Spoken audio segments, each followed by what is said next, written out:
de neurotransmisores. De neuronas, ya, ok, la comunicación se da entre neuronas. ¿Qué más?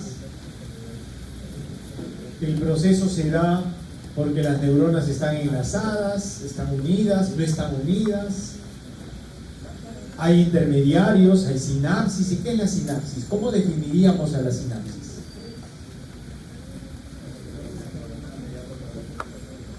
Hay una regulación neuronal mediada por sustancias químicas, producto del trabajo celular neuronal, y que se libera a través de los botones sinápticos y que genera comunicación a través de este espacio que existe entre neurona y neurona, y que van a modular procesos de despolarización, de repolarización, de hiperpolarización.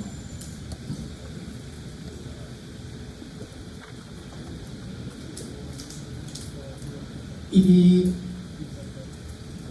qué más podríamos decir de la sinapsis?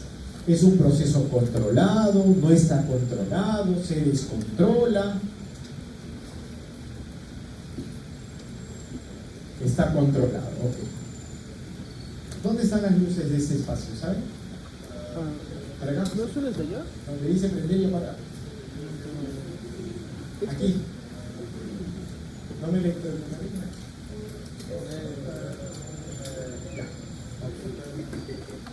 A ver, fíjense. Yo no soy muy bueno dibujando, vamos a hacer lo mejor posible, ¿no? Pero lo primero que debemos reconocer es que una neurona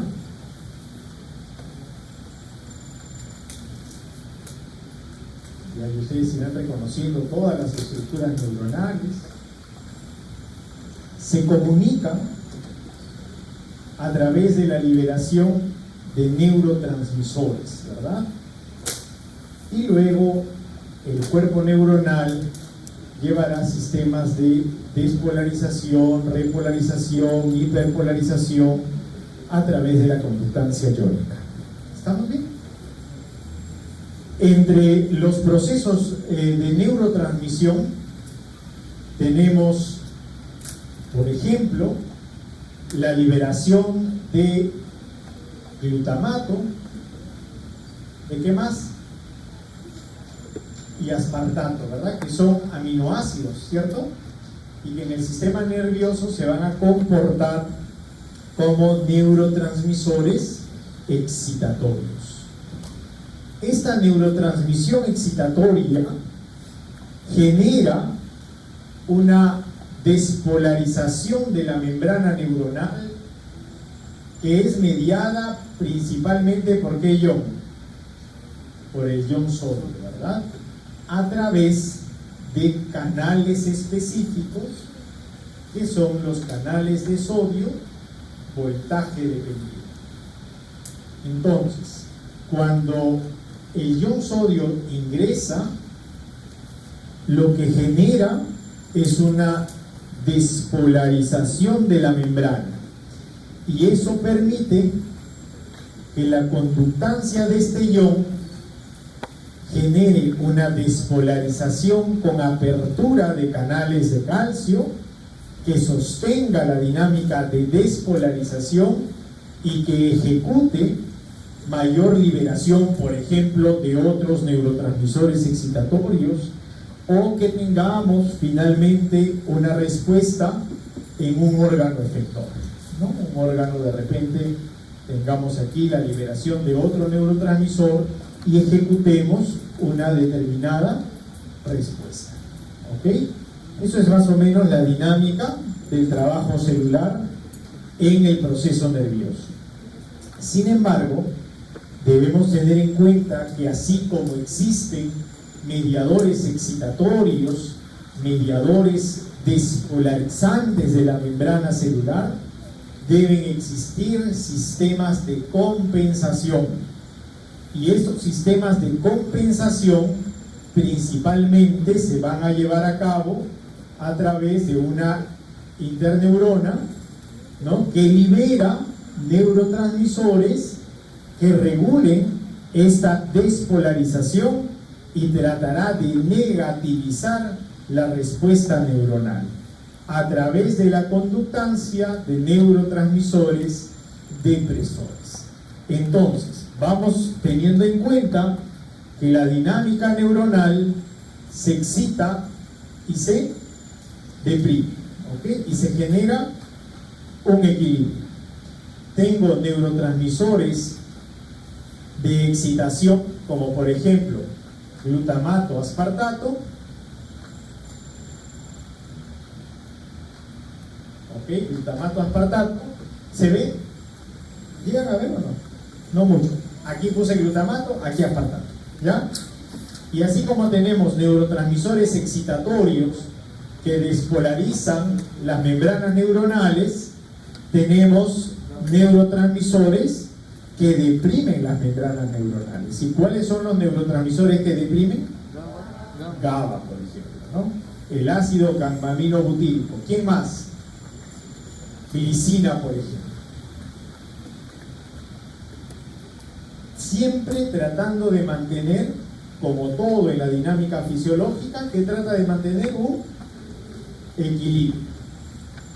Pero cuando se vence este equilibrio, ¿sí?, de una forma muy intensa, coordinada, sincrónica, podemos tener una hiperactividad del órgano efector, que podría ser la propia dinámica neuronal, o podríamos estar frente a un proceso de respuesta muscular y poder tener respuestas tónico-clónicas, por ejemplo, en convulsiones generalizadas, que es lo que seguramente es lo primero que se nos viene al recuerdo cuando hablamos del tema de una convulsión o un estatus epiléptico.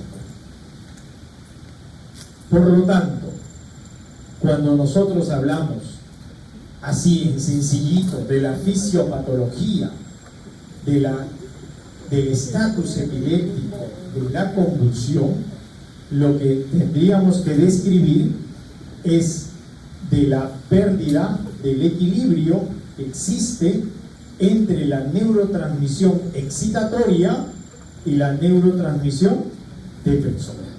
¿Ok? ¿Por qué el GABA y glicina se convierten en neurotransmisores excitatorios? ¿Cuál es la respuesta neuronal a la presencia de estos neurotransmisores? ¿Por qué decimos que el GABA es un neurotransmisor depresor?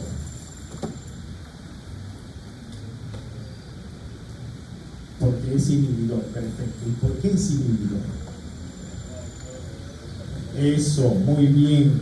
Porque la interacción del GABA con su estructura receptora, que son los receptores, en este caso GABA-A, aperturan y permiten la conductancia del ion cloro, o cloruro en realidad, ¿no? Porque es un ion, el ion cloruro. Y eso deprime el trabajo celular. Esta dinámica, este flujo de iones hiperpolariza las membranas neuronales y eso nos lleva a tener la respuesta depresora. Por eso es que trata de mantener el equilibrio a la despolarización que mantiene con el aminoácido glutamato o el neurotransmisor glutamato y aspartato. Y cuando se vence el equilibrio, podemos ir teniendo distintas respuestas a las que llamaríamos convulsiones. Cuando hablamos de una epilepsia, ¿es igual decir epilepsia o convulsión? ¿Sí? ¿No? ¿Por qué no? ¿Cuándo es epilepsia y cuándo es una convulsión?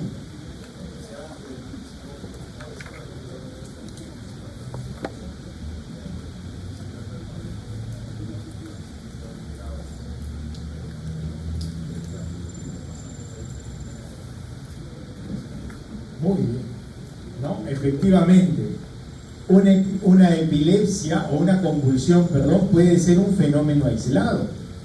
Hay muchos factores que pueden desencadenar una convulsión, por ejemplo, fiebre, medicamentos tóxicos, ¿verdad? Cuadros isquémicos, sepsis, Y eso puede ser aislado, puede ser una oportunidad, ¿no? Puede ser dos oportunidades en tiempos, en intervalos amplios. Pero si esta condición se hace repetitiva, es porque existe alguna condición patológica que está desencadenando el centro epileptógeno, haciendo que esta condición ya se convierta en una patología, y es ahí cuando hablamos de epilepsia. ¿Ok? Por eso los fármacos que intervienen en el proceso los van a encontrar justamente interactuando sobre la dinámica de los neurotransmisores. Si estamos describiendo que la relación fisiopatológica se debe al desbalance que existe entre los aminoácidos o los neurotransmisores excitatorios y los neurotransmisores inhibitorios, cuando luego vean el tratamiento evaluarán la posibilidad de o disminuir la respuesta excitatoria, por ejemplo, bloqueando aquellos canales que yo les había dibujado por acá, que permitían el flujo selectivo de un ion a través de la membrana, bloqueando canales de sodio, bloqueando canales de calcio, o de repente, bajo la otra perspectiva, que se da a través de la apertura de los canales de cloro por activación de los receptores GABAérgicos, ¿cierto? Entonces, vamos a encontrar esa manera de volver a diseñar el equilibrio, ese equilibrio que debe existir entre la despolarización neuronal y su hiperpolarización como respuesta compensatoria.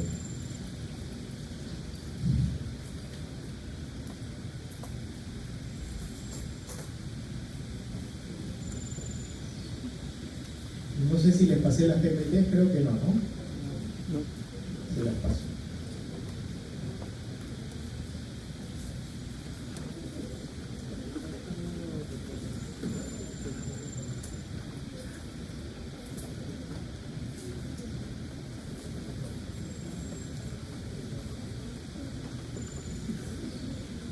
Se la pasé a Marcela, pero creo que hoy día no iba a llegar.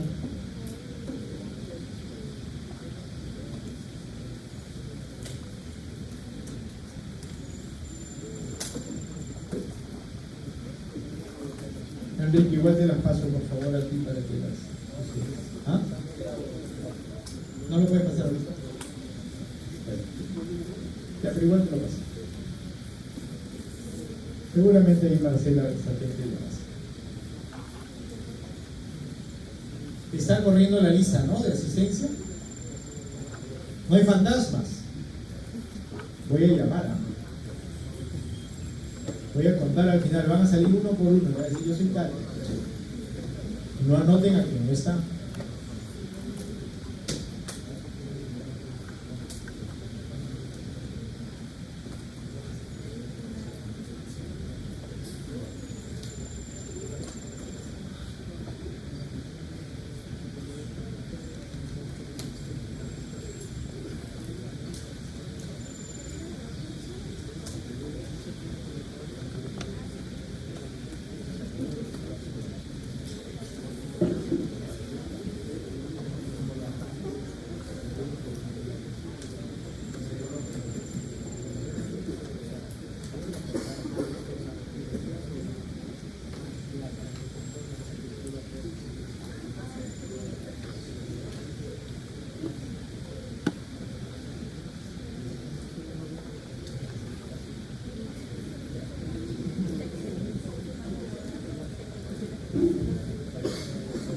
¿Alguien sabe por qué no duplica el margen?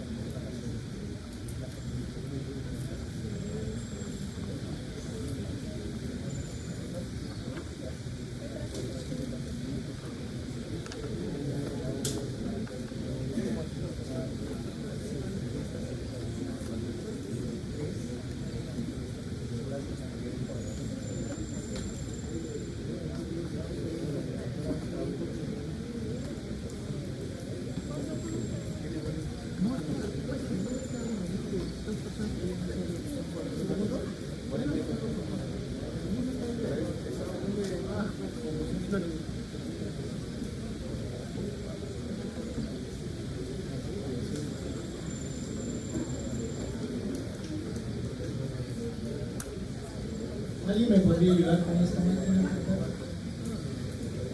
¿Nadie sabe? ¿A quién se llama? ¿Chapulín Colorado?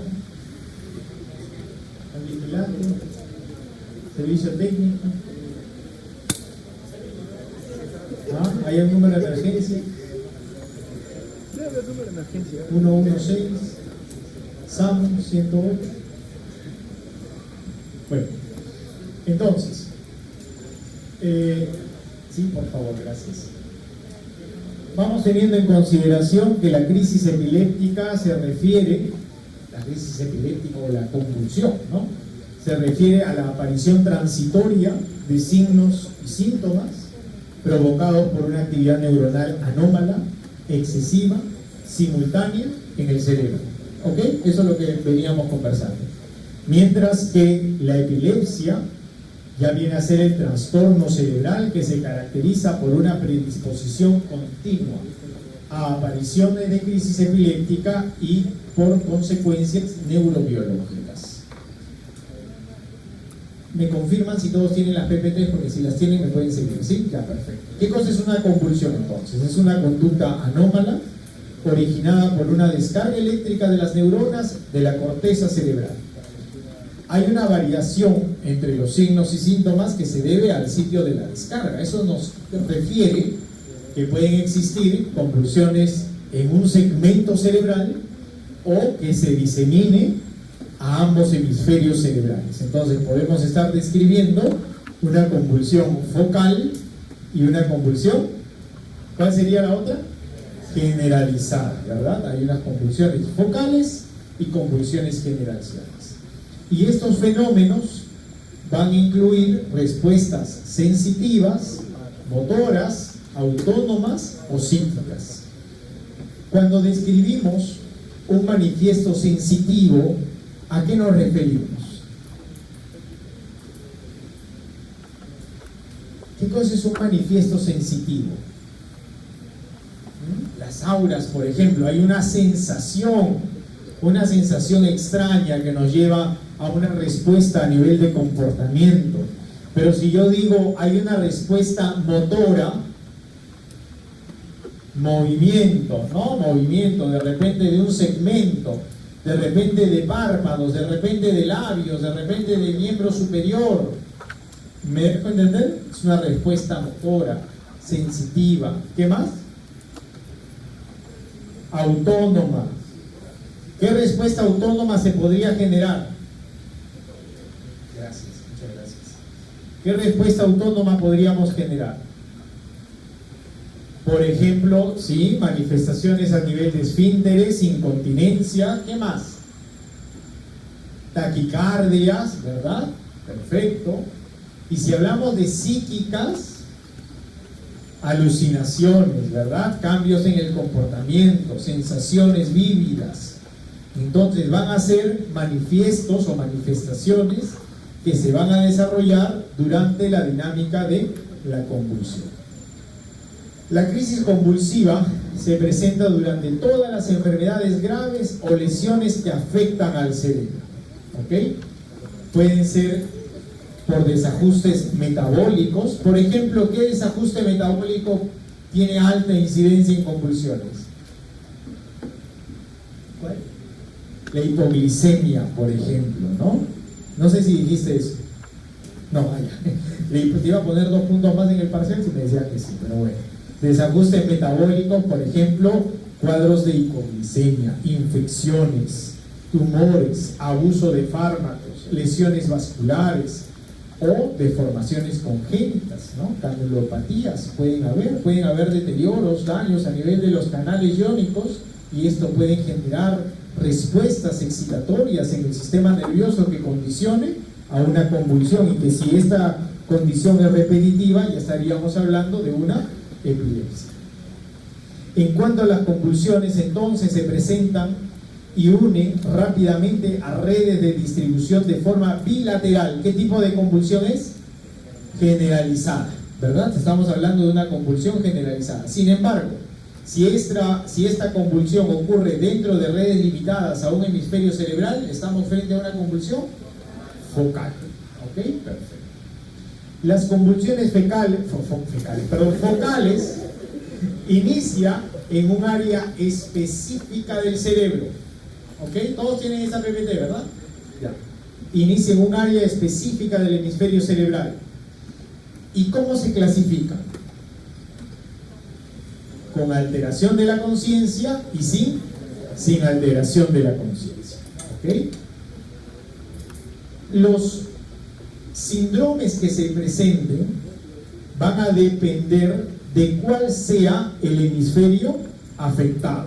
¿Ok? Vamos a revisar si esta convulsión focal se va a dar a nivel del hemisferio del lóbulo frontal, parietal, occipital o temporal.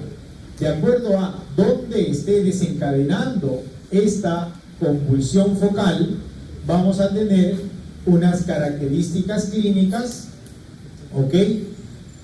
Vamos a tener características clínicas así como síndromes específicos. Entonces, si la epilepsia se da, por ejemplo, a nivel del lóbulo frontal focal, o sea, una epilepsia focal a nivel del lóbulo frontal, vamos a tener movimientos involuntarios, movimientos repetitivos de las extremidades, sacudidas rítmicas o posturas anormales. Ojo que todos estos son sin alteración de la conciencia, ¿verdad? Esta es una convulsión focal sin alteración de la conciencia.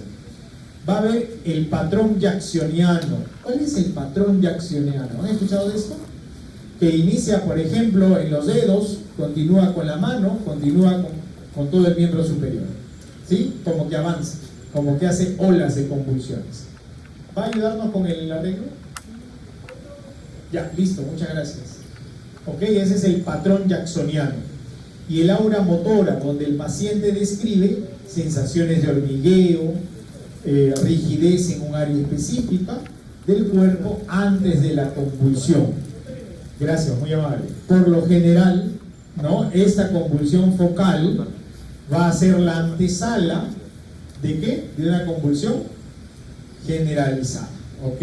Cuando hay un aura, por lo general es una primera convulsión focal, pero que despolariza luego el otro hemisferio cerebral y condiciona a una convulsión generalizada. Los síndromes específicos: epilepsia frontal nocturna autosómica dominante, lo que normalmente a veces dicen es sonámbulo, ¿no? Es sonámbulo, levanta los brazos durante las noches, levanta las piernas durante las noches. Esa es una respuesta, ¿no? Se presenta durante el sueño con movimientos motores bruscos, similares a parasomnias, relacionada con mutaciones de los receptores nicotínicos de acetilcolina. Puede confundirse con trastornos del sueño como el sonambulismo. Mutaciones de los receptores nicotínicos. ¿Qué son los receptores nicotínicos? Por 2 puntos en el examen parcial. Por 3, por 4. Nada, lo digo yo entonces, ya muy tarde. Son proteínas de membrana que reciben ¿a qué neurotransmisor? Acetilcolina, ¿verdad? Acetilcolina. Y están distribuidos ¿dónde? ¿Qué distribuciones tenemos de los nicotínicos? ¿Qué tipo de receptores nicotínicos tenemos? No, muscarínicos son otros, ¿no? Son colinérgicos también, pero no son muscarínicos, sino justo son nicotínicos. Se dividen en nicotínicos nerviosos y nicotínicos musculares, ¿no? Musculares, no se olviden, ¿no? Nicotínicos nerviosos y nicotínicos musculares. ¿Y qué pasa cuando el receptor nicotínico capta o recepciona a su neurotransmisor, la acetilcolina? ¿Qué sucede con esta proteína? Se activa ya. Y si se activa, ¿qué sucede? ¿Qué pasa? ¿Cuál es la respuesta nicotínica? ¿No saben? Lo explico, pero vamos deduciendo, ¿no? Entonces, estamos hablando de que el receptor nicotínico es una proteína de membrana. Supongamos que esta es la célula. Tengo mi canal, que es el receptor N nicotínico, y que recibe la neurotransmisión de acetilcolina. Esta acetilcolina, que por despolarización de la membrana neuronal, por todo este proceso que veníamos conversando, se libera al espacio sináptico e interactúa con el receptor. ¿Y qué sucede a la interacción del receptor? La apertura del canal. Y la apertura del canal que permite la conductancia del ion sodio, que nos lleva a despolarización de las membranas para la apertura de los canales de calcio, que permite la conductancia del ion calcio y con esto más despolarización. Entonces, las despolarizaciones van a responder en virtud a qué tipo de célula estemos excitando. Porque esa célula podría ser, y eso es por distribución de los receptores nicotínicos, pueden ser nicotínicos musculares y nicotínicos nerviosos. Entonces, si tenemos la respuesta nicotínica muscular, vamos a tener contracción muscular, respuesta motora. Pero si tenemos respuesta en nicotínicos nerviosos, vamos a tener despolarización de las membranas neuronales. Y la despolarización de la membrana neuronal genera sobreexcitación del sistema nervioso central. ¿Me están entendiendo? ¿Sí? Por eso es que dentro de el síndrome específico podría estar relacionada con mutaciones de receptores nicotínicos en acetilcolina. Luego pasamos a la epilepsia del lóbulo, epilepsia focal, ¿no?, del lóbulo parietal. Se origina en la corteza sensorial, primaria o secundaria, con aura sensitiva, hormigueo, parestesias, sensación de calor, frío en una región corporal específica, convulsiones somatosensoriales focales, sensaciones anormales de una extremidad que pueden propagarse siguiendo un patrón somatotópico, y situaciones ilusorias o alucinaciones sensoriales, distorsiones de la percepción del tamaño o forma de los objetos, ¿no? Pueden verlos más chicos, más grandes, pero eso es una distorsión, ¿ok? Eso es una alteración, eso es parte de toda una respuesta ilusoria o alucinaciones sensoriales que se van a estar desarrollando a través de las despolarizaciones no controladas del sistema nervioso. En el síndrome específico, epilepsia parietal postraumática asociada a traumatismo craneoencefálico, previos que generan cicatrices corticales o gliosis, y vamos a ver también después otro tipo de convulsión focal en un hemisferio específico con gliosis que se genera a través de la cicatrización del postraumatismos, ¿no? Y se manifiesta con crisis sensoriales focales y ocasionalmente con déficits cognitivos transitorios. En cuanto a la epilepsia del lóbulo occipital focal, tenemos generaciones de auras visuales, luces centellantes, destellos, puntos o colores.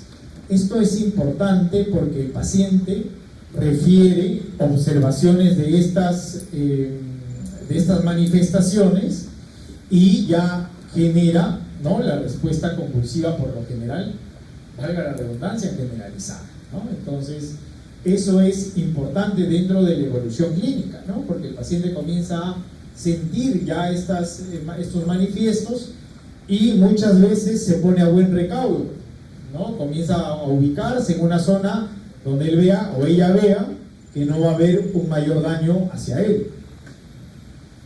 Ellos, los pacientes que sufren de epilepsia y que tienen el inicio focal, por lo general tienden a tener ya un control, no sobre la convulsión que va a venir, pero sí sobre el momento, ¿ok? Ya comienzan a percibir a través de todos estos manifiestos que potencialmente va a llegar este descontrol, ¿no? Y por lo general se genera cuando no cumplen con la terapéutica, ¿no? Cuando se olvidan de tomar el medicamento, de repente se olvidaron de comprar, se acotó, qué sé yo, ¿no? Condiciones que no induzcan a la adherencia del tratamiento.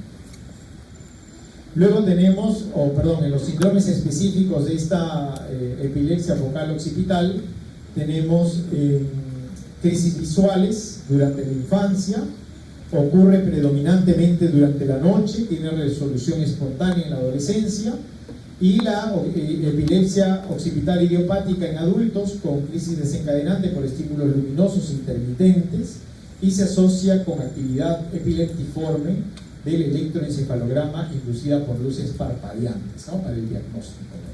Recuerden que el electroencefalograma va a ser el método diagnóstico específico, de acuerdo a ver las ondas de desarrollo, para poder observar cómo se van dando las despolarizaciones neuronales, ¿ya? Y estos tipos de pacientes responden a estímulos de luz, ¿ok? Estímulos luminiscentes cuando hay un parpadeo rápido de la luz, ¿ok?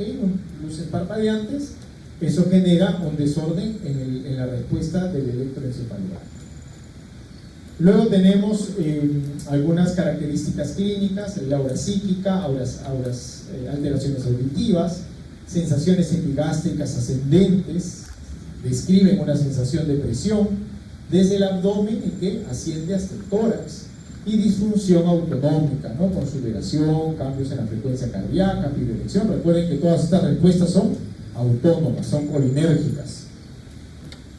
Luego tenemos la epilepsia del lóbulo temporal mesial con esclerosis hipocampal. Este es un síndrome específico asociado a la pérdida neuronal y gliosis en el hipocampo. Puede evolucionar a crisis focales con alteraciones de la conciencia y se considera una de las epilepsias focales más refractarias al tratamiento. Entonces, tengamos en cuenta que las convulsiones focales, dividiéndose o clasificándose, tipificándose con alteración de la conciencia o sin alteración de la conciencia, van a desarrollarse en una determinada zona de un hemisferio cerebral.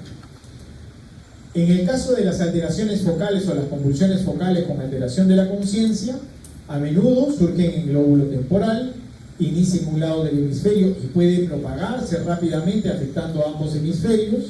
Algunas veces son conocidas como psicomotoras por sus manifestaciones típicas y son acompañadas de automatismos. Pueden generar respuestas como fruncir labios, hacer gestos, dar palmadas, por ejemplo. Ahí tenemos también una imagen donde podemos observar los puntos de despolarización neuronal. ¿Lo observan? ¿Sí? ¿No? Pueden ser focales o generalizarse, ¿no? En el caso de las convulsiones generalizadas, inicia de manera simultánea en ambos hemisferios cerebrales. Estas incluyen inconsciencia, ¿ok? Implican varios grados de respuestas motoras simétricas, sin evidencia de localización en un hemisferio. En cuanto a las categorías, pueden ser motoras y no motoras. En cuanto a la convulsión generalizada motora, pueden ser del tipo tónico-clónicas, mioclónicas, clónicas, tónicas y atónicas. ¿Ok? Tienen que saber las diferencias, ¿ah? Tienen que saber las diferencias entre convulsiones tónico-clónicas, mioclónicas, clónicas, tónicas y atónicas. En el caso de las convulsiones tónico-clónicas, recordemos que es la crisis más habitual, ¿ok? La crisis motora. Y les aseguro que es lo primero que se nos viene a la cabeza cuando hablamos de una convulsión, ¿verdad? Lo que primero se nos presenta como significante, como idea, como imagen especular de lo que estamos hablando es una persona tendida en el piso y con respuesta muscular activada, ¿verdad? ¿Cierto? ¿Les ha pasado alguna vez? ¿Han visto una convulsión? No. ¿Sí? ¿Han observado? Nunca. ¿Y qué se hace? ¿Se les pone un pañuelo? ¿Se les pone de lado? ¿Se les sacude? ¿Se les pide que regresen a su estado consciente? ¿Se trata de detener el movimiento? ¿No? ¿Nada? ¿No se hace nada? ¿Se toma el tiempo? Bueno, eso sí puede ser. ¿Sí? ¿Por qué es importante tomar el tiempo? Por el daño neuronal, ¿verdad? Por el daño neuronal que se puede presentar a posterior, ¿verdad? Se puede haber un daño importante a nivel neurológico. Entonces hay que tratar de revertir esta despolarización. ¿En qué tiempo se debe tomar acción? En una convulsión generalizada. Lo ideal es que revierta en cuánto tiempo. ¿Perdón?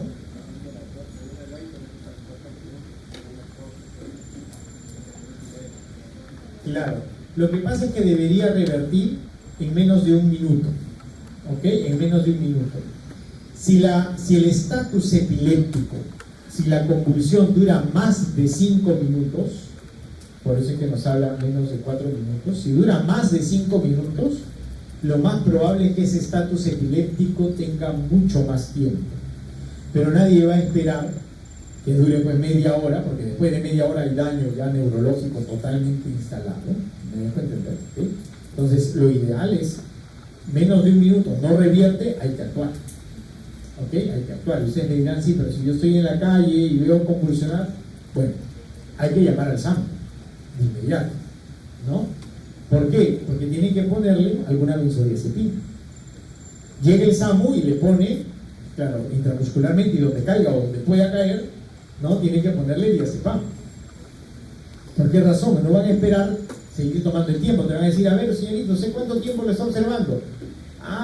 6, 7 minutos. Bueno, esperemos, todavía falta 25. No. Tienen que actuar, ¿verdad? Se tienen que actuar. ¿Y cómo va a actuar esa benzodiazepina? ¿Cómo va a actuar ese diazepam en ampolla? Va a hiperpolarizar, perfecto. ¿Cómo? ¿Cómo hiperpolariza? Muy bien, las benzodiazepinas son GABAérgicas.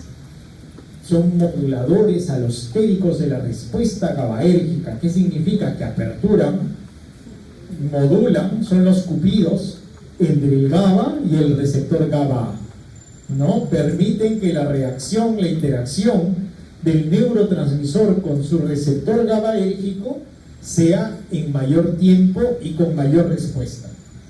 Entonces eso facilita que la apertura del canal se dé por mucho mayor tiempo. ¿Ok? ¿Benzodiazepinas se pueden utilizar en niños? No, ¿verdad? ¿Por qué no? ¿Por qué no se usan en niños? Porque tienen respuestas adictivas muy severas, ¿ok? Por una respuesta de adicción. ¿Y qué se utilizan en niños con un estatus epiléptico instalado?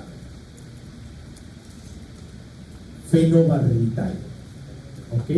Fenobarbital. ¿Y qué cosa es el fenobarbital? Es un barbitúrico, ¿ok? ¿Y cuál es su mecanismo de acción? El mismo que el diazepam. Exactamente igual, son moduladores alostéricos de la respuesta GABAérgica. Ya lo han visto en fármaco, ¿no? Todavía.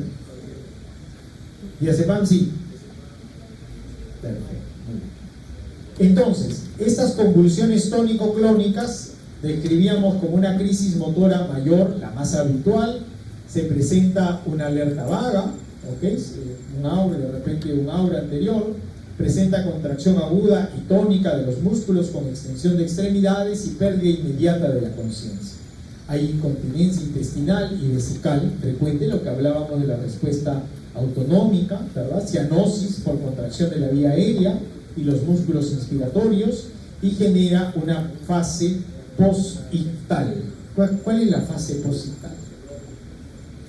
Se queda dormido, ¿verdad? Y no hay conciencia de lo que ha pasado. Oye, ¿has convulsionado? Yo, ¿no?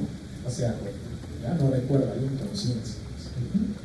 Siempre recuerden, las crisis generalizadas cursan con inconsciencia, ¿ok? Las convulsiones mioclónicas.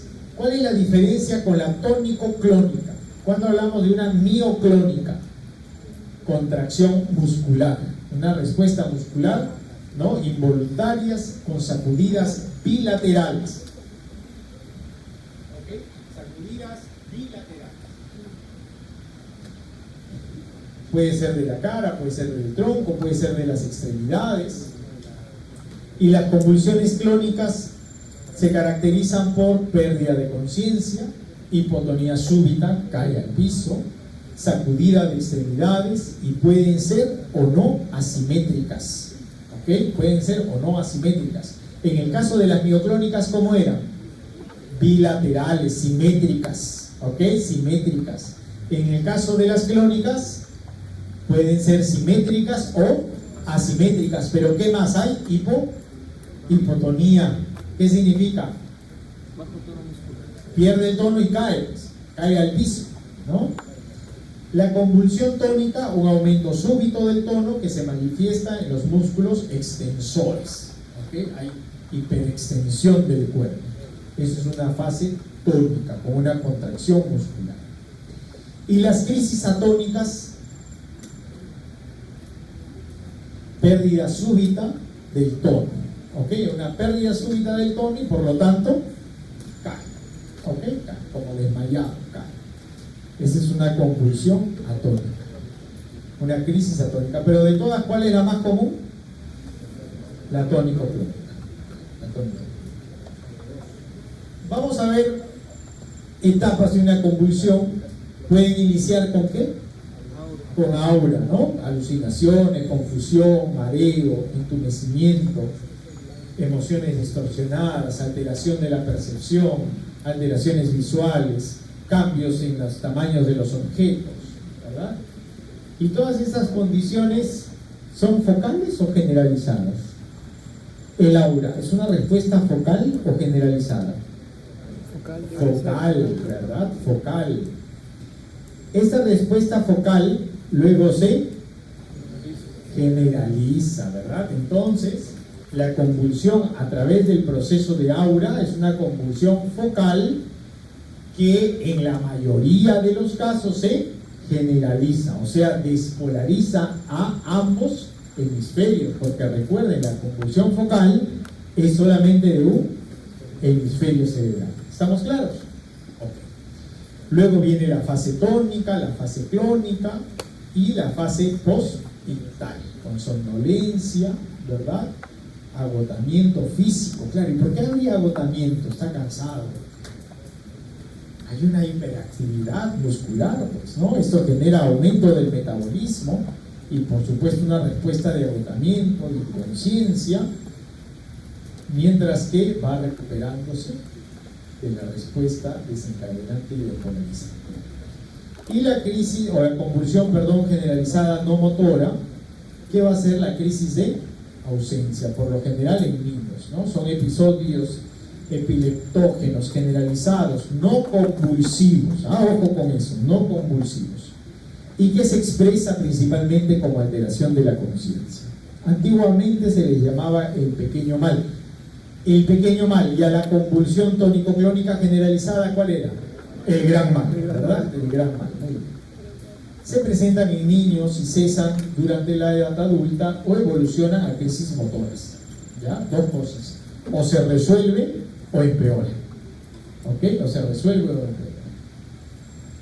La activación neuronal fisiológica, entonces, debemos recordar que inicia con un proceso de activación, luego propagación y tiene que haber un anillo de inhibición.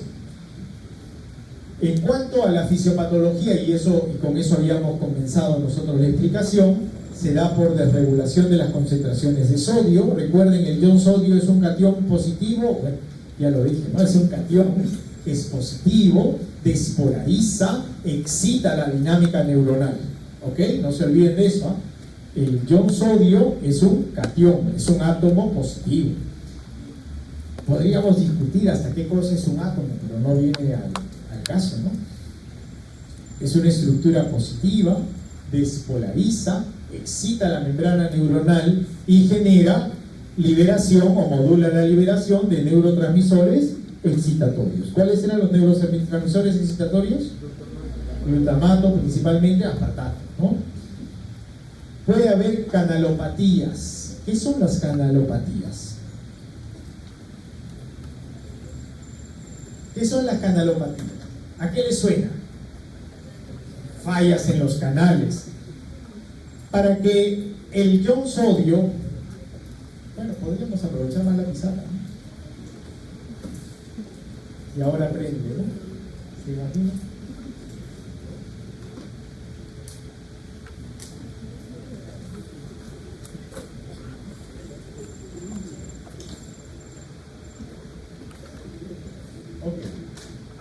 Recordemos que vamos a imaginar la célula neuronal redonda, ¿ya? No es redonda, pero para que se genere la despolarización necesitamos que el ion sodio ingrese. El ion sodio ingresa con carga positiva, esto genera despolarización y esta despolarización modula la respuesta neuronal. ¿Ok? Entonces, eso es lo primero que debemos entender. Pero al ser un catión, este catión no puede ingresar por la membrana por donde le da la gana, porque primero que es polar. Y las sustancias polares no ingresan por permeación simple. ¿Por qué? Porque la membrana tiene una configuración apolar. Entonces, para poder ingresar, requiere de estructuras proteicas que le permitan la permeación. Y en este caso, estamos hablando del canal de sodio, por ejemplo, en este caso, voltaje dependiente de voltaje, como quieran llamar. Pero eso está regulado, ¿no? No es que el canal está eternamente abierto y el ion ingresa como quiere en una desregulación, no. Este canal se va a cerrar y va a necesitar de algún estímulo para poder ingresar. Pero podría suceder que acá falta.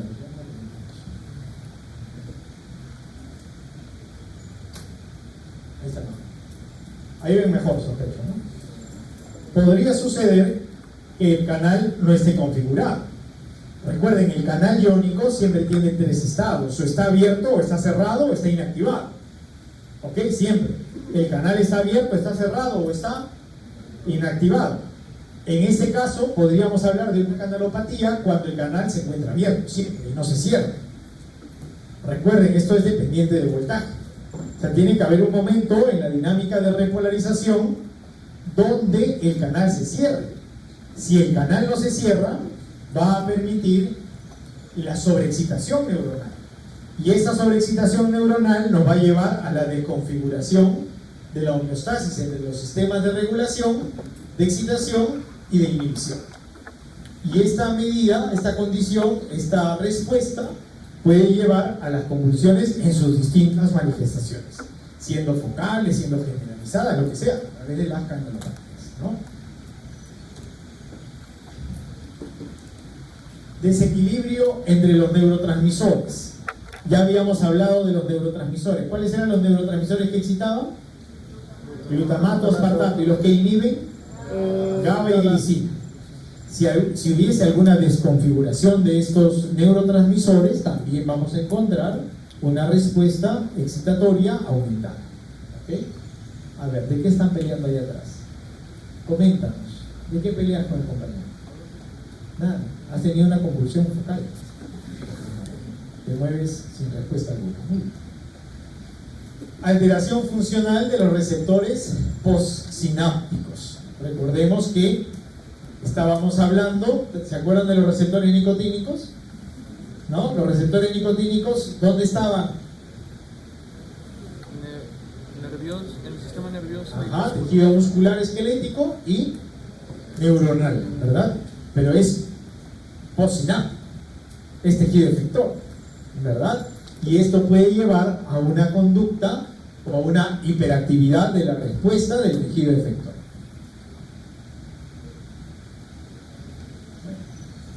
Por ahí vienen algunos casos, ya luego lo pueden revisar. Vamos a las causas, a las causalidades, ¿no? Las principales, ¿no? Las principales causalidades. En niños de 0 a 2 años, una convulsión, ¿a qué se puede deber? ¿Cuáles van a ser las principales condiciones por las que el niño convulsiona? Hipoxia, por ejemplo, o alteraciones metabólicas. ¿Okay? Son las principales. Una hipoglicemia, por ejemplo. El niño cada cuántas horas, o el lactante, ¿no? Cada cuántas horas debe lactar. ¿Saben ustedes? A demanda, se genera un horario, cuando te piden, mamá teta. ¿Alguien es mamá aquí? Nadie todavía. Enhorabuena. Enhorabuena. Y hablando de eso, chicos, les voy a contar algo que seguramente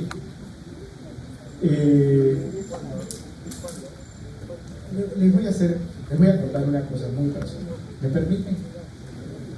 Voy a ser papá. Y lo más probable es que nazca el próximo viernes, Dios mediante. Entonces, ¿de qué depende? De que la divina providencia así lo decía, ¿no?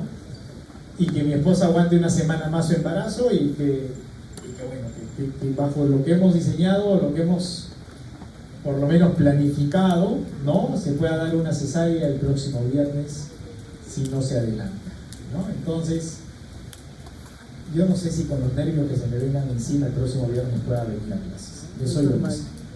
Voy a hacer la consulta que si se adelanta, enhorabuena, y el viernes estamos acá y les contaré con cuánto nació de peso y con qué tal. ¿Ya? Pero si no, si la cesárea sí se lo planifican el viernes, yo a través de los delegados se los hago saber, de repente para adelantar la clase al jueves de manera virtual, ¿sí? Y que ustedes no se perjudiquen. No les digo el sábado porque yo no sé qué pasará después del viernes, si nace el viernes, entonces mejor el jueves, digamos, ¿ya? Muy bien. Y entonces averigüen, ¿ya? Cada cuántas horas lacta el bebé. ¿Ah? Averigüen pues. Porque si no, generan cuadros de hipoglicemia. Hipoglicemia. ¿Y la hipoglicemia qué puede desencadenar? Convulsiones.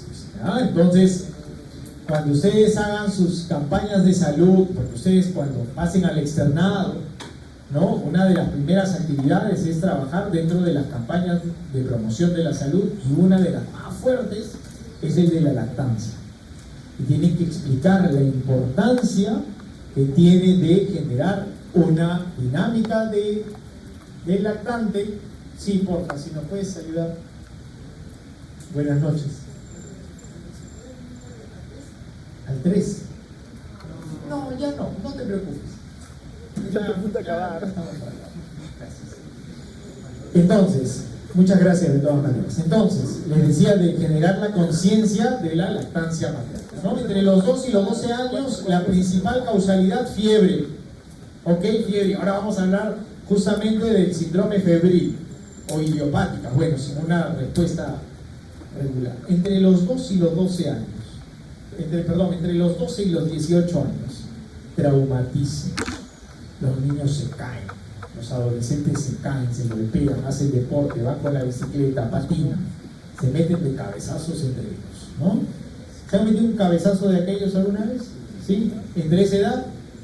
Seguro que sí, ¿no? Es la principal. Salí volando con una bicicleta, pero nunca. Entre los 18 y los 35 ya son mucho más intrépidos, ¿no? La moto, el auto, el accidente automovilístico, también traumatismos en pero ya conforme la edad avanza, esa intrepidez baja, ¿no? Disminuye notablemente. Ya no se van a imaginar su profesor patinando a esas alturas, ¿no? Pobre patinando.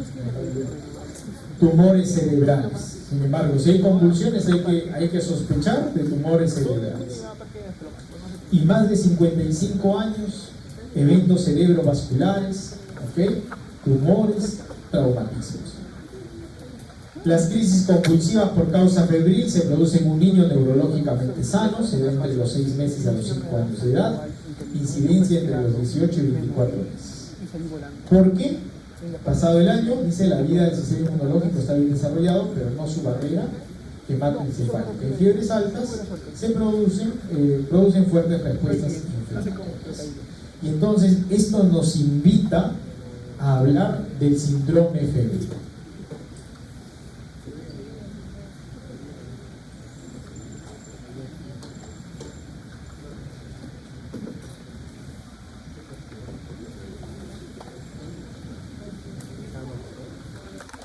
Vamos a analizar primero la fisiopatología del síndrome febril.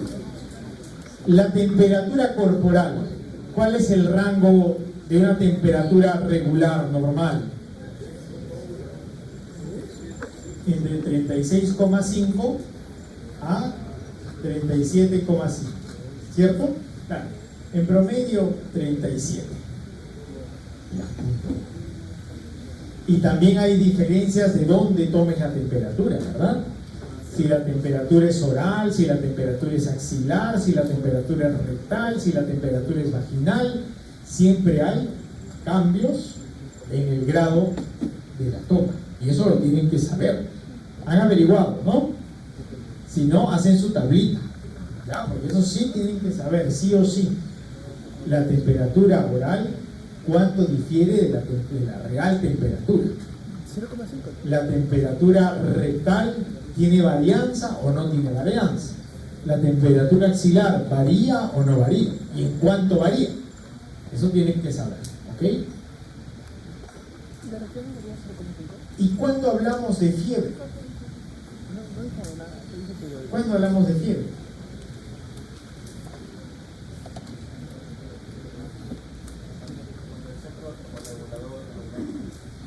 Cuando la termorregulación no se da, no se controla, ¿verdad? Y existen factores termogénicos que se mantienen activos frente a la termólisis, ¿no? O sea, también aquí hablamos de un equilibrio.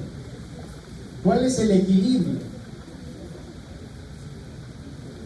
¿Cuál es el equilibrio que debe haber entre los agentes termogénicos y la termólisis?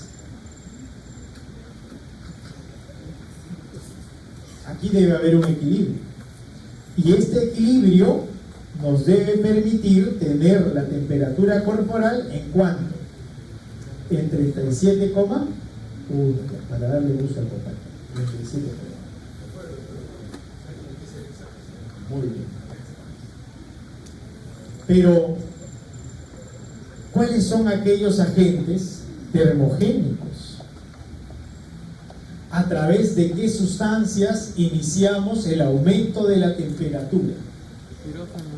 Pirógenos. ¿Qué cosa es un pirógeno? Piro, fuego, todos, fuego, génesis, inicio, formación. Entonces tenemos pirógenos exógenos, ¿okay? que principalmente se van a deber a ¿qué? Bacterias, ¿no? Bacterias. Por ejemplo, bacterias gram negativas o bacterias gram positivas. ¿Ok? ¿Quiénes son los pirógenos de las bacterias gram negativas? Los lipopolisacáridos. ¿Ok? Lipopolisacáridos. Y los pirógenos de las gram positivas, las enterotoxinas. ¿Ok? Los lipopolisacáridos y las enterotoxinas. Entonces, ahí ponemos que esos son gram negativos y esos son los gram.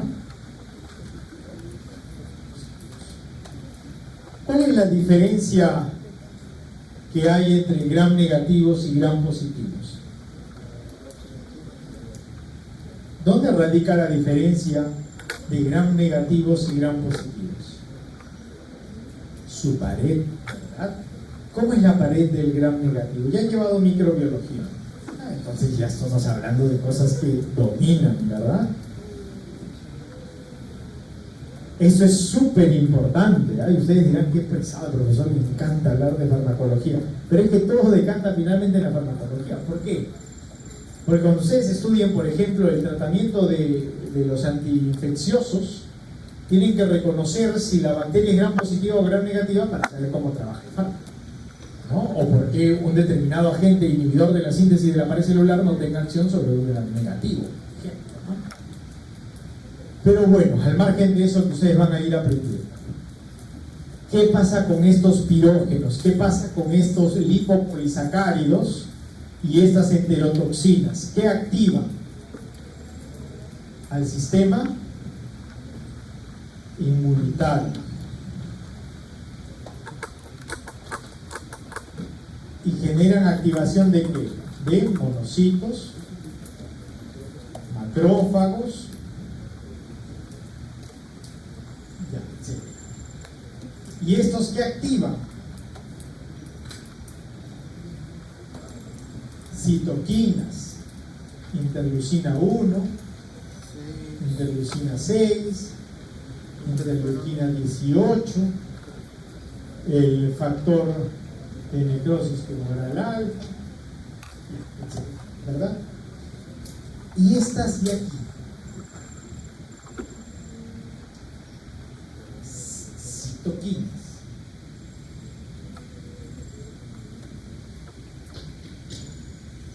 ser los pirógenos endógenos.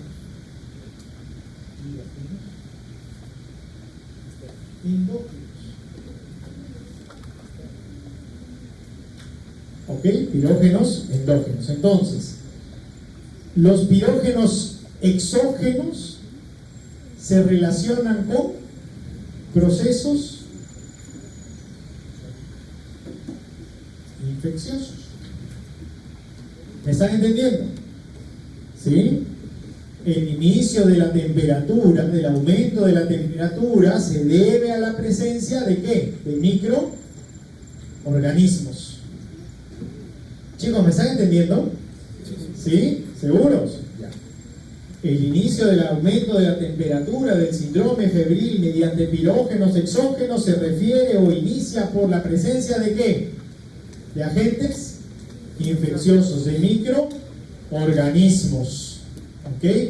Microorganismos que son reconocidos por el sistema inmunitario, que generan citoquinas proinflamatorias.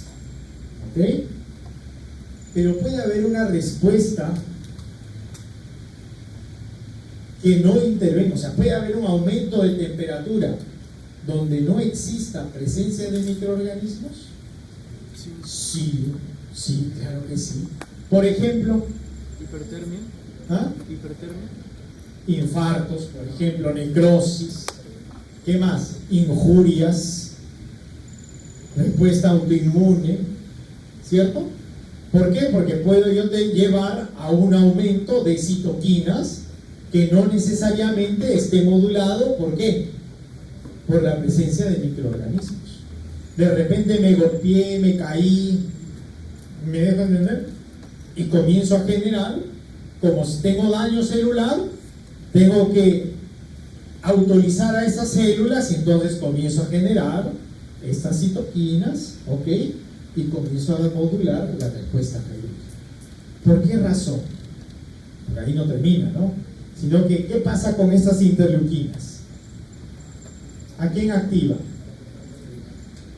Ajá, o sea, van a ir al sistema nervioso, pero como no atraviesan la barrera hematoencefálica, ¿a quién activa? Van a activar a un complejo de vasos que se llama el órgano vascular de la lámina terminal. ¿Ok? Y estos pirógenos activan a nivel del órgano vascular de la lámina terminal para que se active recién ahí, ¿a quién? Al hipotálamo.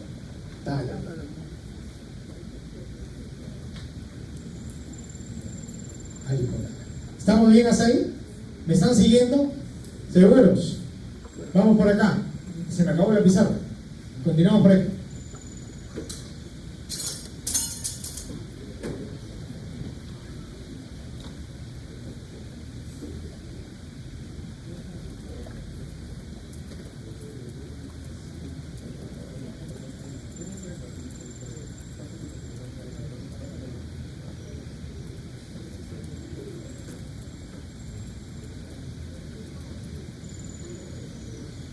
Ok, entonces, ¿qué es lo que sucede en el hipotálamo?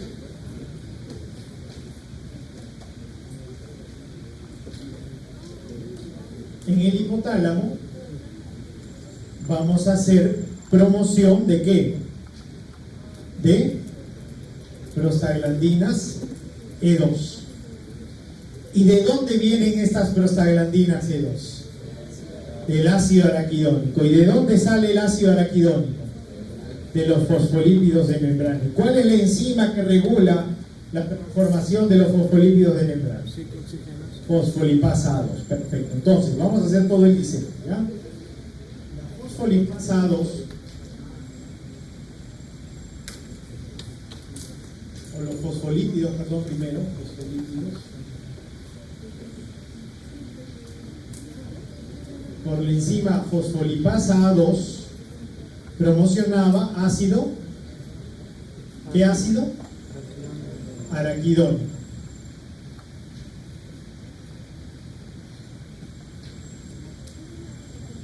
Y este ácido araquidónico, por la enzima ciclooxigenasa, promociona prostaglandina C2.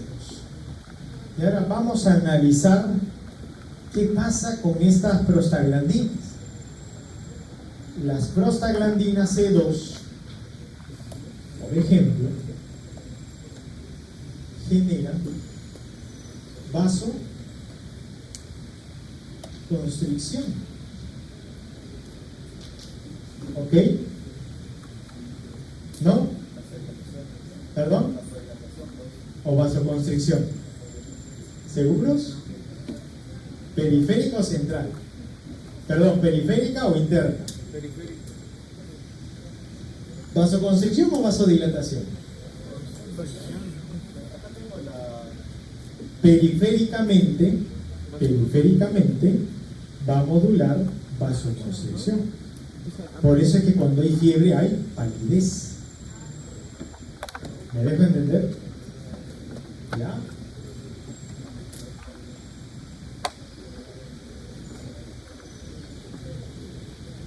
¿Qué más va a generar? A nivel muscular,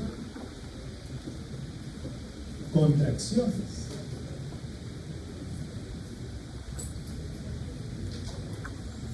Y estas contracciones, ¿qué van a modular? ¿Qué van a generar? Dolor. ¿Me entienden? Va a generar dolor. A nivel central, sí generamos vasodilatación. Por eso es que esto que produce cefalea. ¿Me están entendiendo? ¿Ya? Entonces, todas estas respuestas nos van llevando a entender los signos y síntomas de la respuesta febril. ¿Okay? Por eso es que en las PPTs yo les he puesto ahí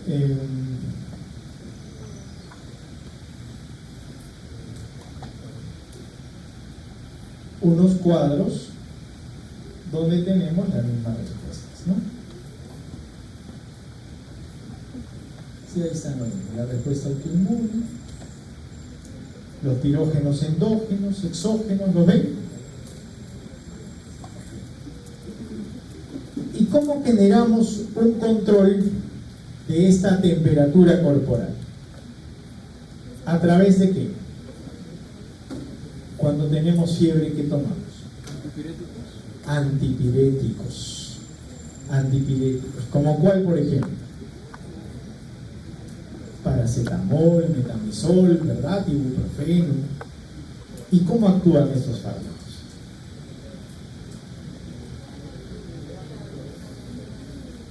Ya, bloquean la función de la prostaglandina E2, pero ¿saben cómo? Inhibiendo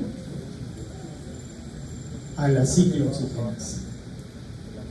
Entonces, los antipiréticos,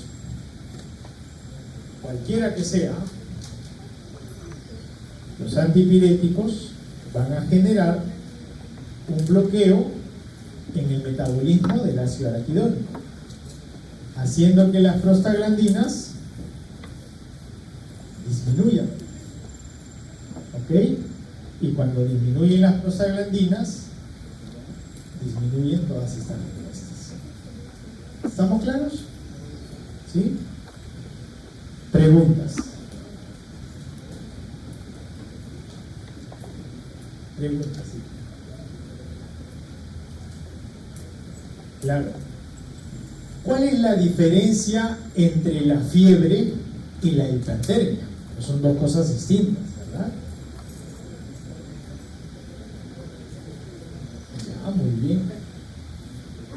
En el caso de la hipertermia, no hay afectación del hipotal. Por ejemplo, en un golpe de calor, ¿no? En un golpe de calor no hay una desregulación hipotalámica.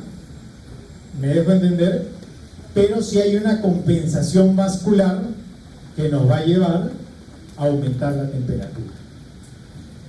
¿Estamos? No hay bacterias, ¿ok? No hay lipopolisacáridos, no hay enterotoxinas, no hay citoquinas proinflamatorias, pero la dinámica vascular va a buscar o va a aumentar la temperatura interna haciendo este cambio de temperatura corporal. ¿Estamos? En el caso de la fiebre, sí existen los pirógenos que se estén formando. Pirógenos exógenos, que se debe a la presencia de ¿qué? De microorganismos, y pirógenos endógenos, que se refiere a ¿qué? Citoquinas proinflamatorias, ¿no? Interleuquina 1, 6, 18.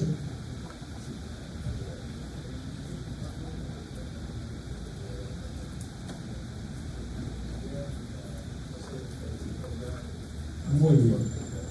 ¿A partir de qué temperatura ya generamos o se expone a una convulsión? Después de 39,5 grados. 40 grados ya es, durante mucho tiempo, genera descompensación. ¿Por qué razón? Porque el aumento de la temperatura, ¿qué cosa aumenta? El metabolismo, ¿cierto? Aumenta el metabolismo, y si aumentamos el metabolismo, hay mayor consumo ¿de qué? De energía. Y si hay mayor consumo de energía, hay mayor demanda ¿de qué? De glucosa, de oxígeno. ¿Me están entendiendo? Y si generamos descompensación metabólica, vamos a tener indicadores, ¿no? O factores que influyan en la respuesta convulsiva. ¿Sí?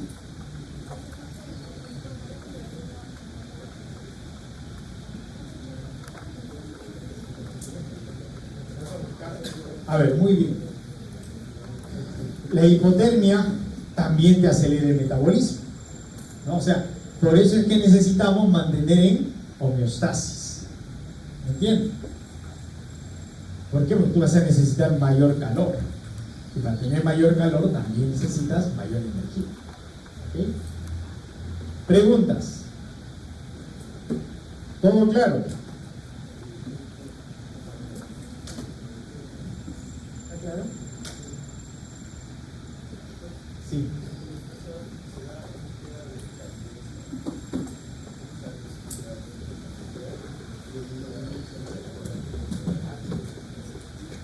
Hiperactividad muscular. ¿Ya? Todo tiene sentido. Muy bien. ¿Por qué se dan los escalofríos? ¿Por qué se dan los escalofríos en la fiebre?